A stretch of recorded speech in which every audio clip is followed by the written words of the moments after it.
வணக்கம்மா. வணக்கம். இன்னைக்கு நம்ம என்ன பண்ண போறோம்? நம்ம இன்னைக்கு சேமக்கிழங்கு, இது பேரு சேமக்கிழங்கு புளிக்குழம்பு வைக்க போறோம். அதுக்கு இந்த கிழங்கு வாங்கி அம்மா 1/4 கிலோ வாங்கி அவிச்சு வச்சிருக்கேன். ஆமா, இது நல்லா வேகணும். பாரு, இப்படி வேகணும், அப்பதான் நல்லா இருக்கும் குழம்புக்குங்க. இது கொஞ்சம் ஒரு பிசு சுத்தம் இருக்கும். அதனால இது உடம்புக்கு ரொம்ப நல்லது. அதனால இது கண்டிப்பா இந்த வெயில் நேரத்துக்கு யூஸ் பண்ணுங்க, ரொம்ப நல்லா இருக்குங்க. பாரு, இப்படி வேக வைக்கணும். புளி குழம்பு பேரு, ஆனா மீன் குழம்பு மாதிரியே பக்குவமா வைக்கணும். ரொம்ப நல்லா இருக்கும். இது உடம்புக்கும் ரொம்ப நல்லதுமா. சரி சரி. அப்புறம் இதுக்கு அரைக்கிறதுக்கு தேங்காயும் கொஞ்சம் வெங்காயமும் அரைச்சி எடுக்கணும். அப்புறம் இது வந்து சின்ன வெங்காயம் கட் பண்ணி வச்சிருக்கேன், ஒரு தக்காளி, கொஞ்சம் கருவேப்பிலை, இதெல்லாம் ரெடி பண்ணிட்டு வரேம்மா. சரிம்மா. குழம்பு தாளிச்சுக்கோமா.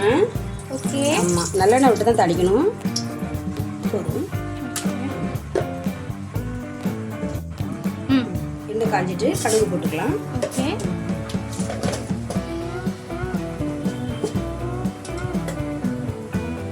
என்ன போடுறீங்க? கொஞ்சம் வெந்தயம் போட்டுக்கலாம். புளிக்குழம்பு கொஞ்சம் வெந்தயம் போட்டால் நல்ல மணமாக இருக்கும். கொஞ்சம் கடுகு போட்டு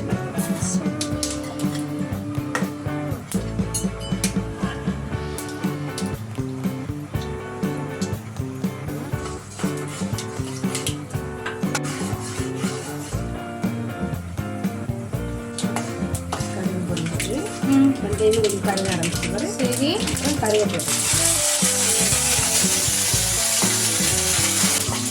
நல்லா வெள்ளையை நல்லா பொன்னிறமாக வச்சுட்டு இது சின்ன வெங்காயம் போட்டுக்கணும்.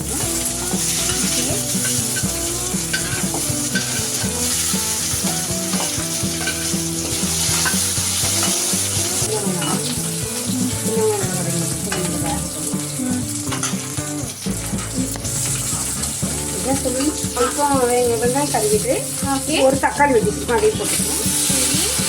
ஒரு தக்காளியா? 1/4 கிலோ கிழங்கு தானே வாங்கியிருக்கோம், அதனால போதும், ஒரு தக்காளி போதும். நல்லா நல்லா வேகட்டும். வெங்காயம் நல்லா வதங்கிட்டு இருக்கா. வெங்காயம் நல்லா வதங்கின பிறகு தான் நம்ம தக்காளி போட்டுக்கணும்.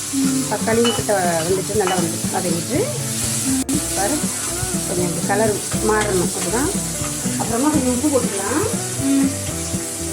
ஒரு 1/2 ஸ்பூன் உப்பு போட்டுக்குவோம். ஓகே. வேணா அப்புறம் போட்டுக்கலாம். போட்டு நிறைய ஆயிடக்கூடாதுல்ல.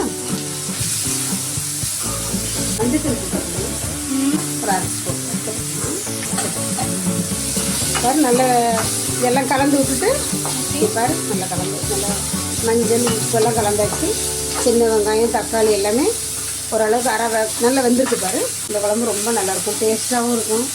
சூடாக சோறு வடிச்சிட்டு அது மேலே விட்டு நம்ம இதில் நல்லெண்ணெய் சேர்க்குறோமா, உடம்புக்கும் நல்லது. இது பாரு, அந்த கிழங்கு வாங்கி அம்மா வேக வச்சிருந்தல, இப்படி கட் பண்ணி வச்சுக்கணும். அப்படி கட் பண்ணி இதையும் இப்போ இதில் சேர்க்கணும்.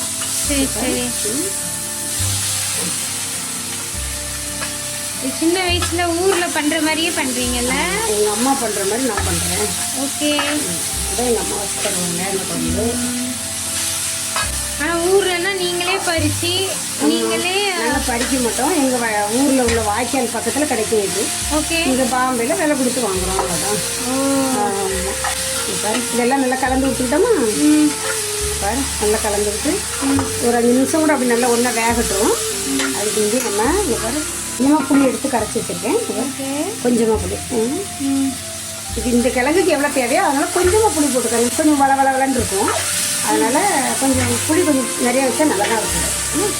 அப்புறம் கிழங்கு நல்லா 2-3 வெங்காயம் தக்காளி கிழங்கு எல்லாமே நல்லா உப்பு மஞ்சள் எல்லாமே நம்ம போட்டோமா. இந்த கிழங்கு நம்ம ஏற்கனவே வேக வச்சு தான் நம்ம போட்டிருக்கோம், அதனால் ரொம்ப நேரம் பண்ணாலும் நல்லா வந்துடுச்சு. இப்போ இதில் 2 ஸ்பூன் வீட்டில் அரைச்ச மசாலா தூள் போட்டுக்கலாம். 2 ஸ்பூன் போட்டுக்கலாம். எந்த மசாலா தூள்? வீட்டில் இல்லை, குழம்பு மசாலா தூள். வீட்டில் அரைக்கிற மல்லி வத்தெல்லாம் நம்ம அரைக்கிறோம்ல, அந்த மசாலா தூள். சரி. அதையும் நல்லா மிக்ஸ் பண்ணி விட்டுக்கணும். இது நம்ம இந்த இதில் தண்ணி புளியெல்லாம் கரைக்கிறவங்ககிட்டயே இது நல்லா அப்படி மிக்ஸ் பண்ணிட்டோன்னா இதில் இருக்கிற அந்த வளர்ப்பு தன்மை இருக்காது. ஓகே. ஆமாம், அதனால் இப்படி பண்ணணும். இந்த மசாலா எல்லாம் நம்ம மிக்ஸ் பண்ணோம்ல, இப்போ தேங்காயும் சின்ன வெங்காயம் அரைச்சிருந்தோம்ல, அதை இதில் போட்டுக்கலாம். தேங்காய் ஒரு 2 பல்லு தேங்காய்னு வச்சுக்கோங்க. ஒரு 4-5 சின்ன வெங்காயம் அரைச்சி நல்லா கட்டியாக வச்சுக்கணும்.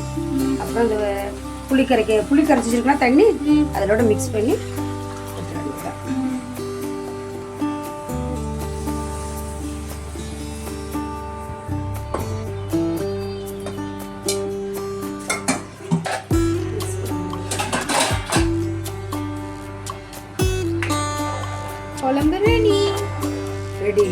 தான் வேகவே செய்யணும். இந்த மசாலா எல்லாம் இந்த இவ்வளோ தண்ணியாக இருக்கிறது நல்லா கட்டியாக வரணும். உப்பு போதுமான்னு பார்த்துக்கணும். உப்பு போதும். அப்படியே அடுப்பு நல்லா பாஸ்ட்லேயே வச்சுருங்க. நல்லா வேகட்டும். கிழங்கு இந்த மசாலா எல்லாம் கட்டியாக வரணும் குழம்பு. அது கட்டியாக வந்தால் தான் குழம்பு நல்லா கொஞ்சம் கட்டியாகும். இப்போ தண்ணியாக இருக்குல்ல, தண்ணியாக இருக்கக்கூடாது குழம்பு. கட்டியாக இருந்தால் தான் நல்லது. ஓகே. அப்படியே போட்டால் ஓரமாக அடுப்பில் அப்படியே ஓரமாக போட்டால் அது பாட்டுக்கு தண்ணி வற்றி அந்த கிழங்கு எல்லாமே அப்படி கட்டியாக வர மாதிரி வரும் குழம்பு. குழம்பு ரெடி ஆகிட்டுமா? சோறு எடுத்து வச்சுருக்கேன், குழம்பு எடுத்து வச்சுருக்கேன். சூப்பர்மா.